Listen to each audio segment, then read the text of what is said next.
Hi, this is Steve Garland, head wrestling coach from the University of Virginia, giving my Virginia Tech dual meet recap. We just finished the match literally about 10 minutes ago, and crazy match. It was 22-18 was the final score. Both teams got hit with the flu bug this week, and so there was guys out of both lineups, and it was just a lot of fight back and forth the whole way, and we had bonus points ended up being the difference.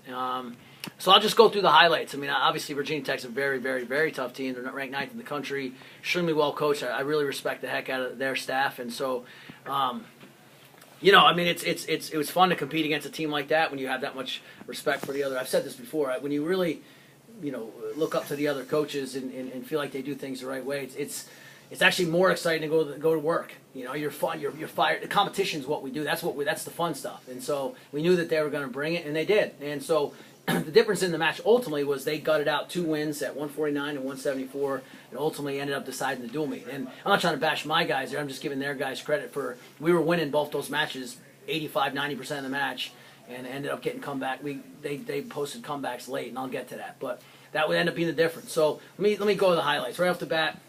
149, Sam Krivas was looking awesome against a nationally ranked, very tough Ryan Blees. I think he got 2 takedowns. It was really we thought was coasting, and then he just in the third period kind of lost focus. He started thinking about winning as opposed to thinking about scoring the next point. And he let the young man come back. He ends up going in overtime, and Blees takes him down in overtime. So that was a big swing match, because if that match goes our way, we're in position to win that duel meet. 157, though, was one of the big bright spots of the duel for us, and Fred Green beat returning 2-time All-American Solomon Chichko.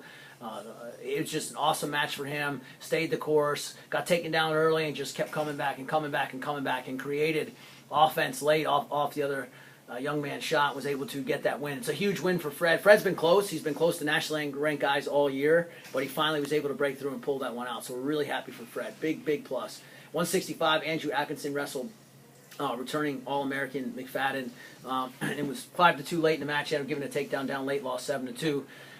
McFadden's really good. I think it's great for Andrew to see that type of competition, because that's going to help him for ACCs and nationals. 174 was the other match we felt like we had, and their guy did a good job of gutting out that win late.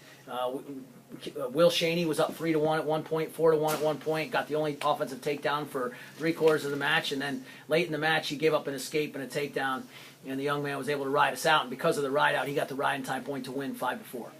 So it was just really, that one was hard, because again, we win those 2 matches, we win the duel. So, but it wasn't to be, and it's kind of a theme that I've been saying since the Missouri duel. When we were close, when we came down to heavyweight with those guys, came down to the very last bout, is we have to find a way to bite down and win those close ones, especially late in matches and on the edge. So we're going to continue to work there. I'll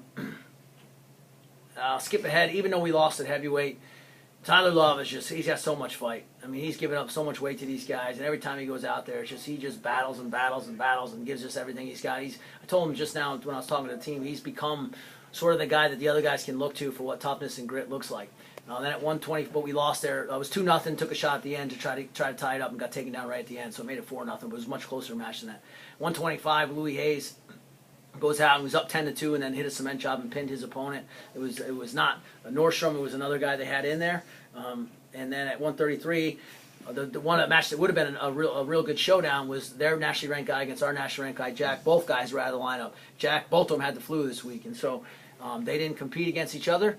And we put Sam Book against their young man, and our guy Sam Book ended up, it was 11-11 at the end of regulation, going into overtime, and Sam won 13-11.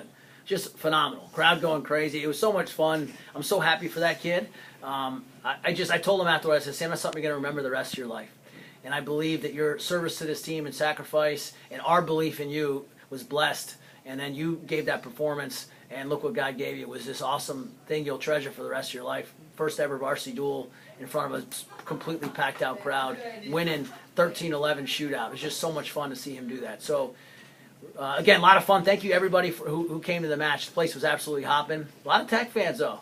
But I think our guys, ultimately at the end, were able to drown them out. So thank you guys for cheering and doing your thing. And yeah, we got one more left. We got Pitt next week. Short turnaround. We wrestle them Friday. So stay tuned for the update this week on that match. Go Hoos.